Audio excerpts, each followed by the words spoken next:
എൻ്റെ കല്യാണിക്കുട്ടി, അമ്മയുടെ കല്യാണിക്കുട്ടി. കല്യാണി എപ്പോഴും വീട്ടിലേക്ക് കയറി വരും. ഇതാണ് അവരുടെ വീട്. അപ്പോൾ വാതിൽ അവർ തന്നെ തുറന്നിങ്ങോട്ട് വരും. So they have all the rights അല്ലേ? അവരുടെ വീടാണിത് അല്ലടാ കുട്ടാ? ചുഞ്ചുരുമോ ഇല്ല. പത്മാക്കുട്ടി എവിടെയാ? ബാ, ഇവിടെ പത്മാക്കുട്ടി എവിടെയാ? ചുഞ്ചുരുമുഞ്ഞു. എനിക്കെൻ്റെ ഗുരുവായൂരപ്പൻ തന്ന മക്കളാണ് ഇവർ.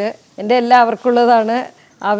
അവരുടെ അമ്മയാണ് ഞാൻ. ഏത് ജീവിയോടും അതെ, ഒരു സ്നേഹം ഉണ്ടെങ്കിൽ അവരാ തിരിച്ച് സ്നേഹിക്കുമ്പോൾ എന്ത് നിധി കിട്ടുന്നതിനെക്കാട്ടിലും ജീവിതത്തിൽ വലിയൊരു നിധിയാണ് ആ സ്നേഹം. നമ്മൾ മനസ്സിലാക്കണം. അവരൊന്നും നമ്മളിൽ നിന്ന് പ്രതീക്ഷിക്കുന്നില്ല.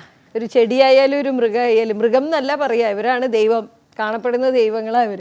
എപ്പോഴായാലും ഇവർ ഉള്ളിലേക്ക് കയറി വരും. ഡോറ് നമ്മൾ വെറുതെ ചാരിയിരുന്നാൽ അത് അവർക്ക് അറിയാം, സെൻസ് ചെയ്ത് കയറി വരും. അത് റൈറ്റോടുകൂടി എവിടെ പഴം വെച്ചിട്ടുണ്ട്, എവിടെ തീറ്റയുണ്ട്, അതൊക്കെ വരും. മാത്രമല്ല അവരുള്ളിൽ വന്ന് സ്വാതന്ത്ര്യമായിട്ട് നടക്കും അവർ. അത് അവരുടെ കൂടെ ഇരിക്കുമ്പോൾ നമ്മൾ വേണ്ടാത്ത ചിന്തകളൊന്നും വരില്ല.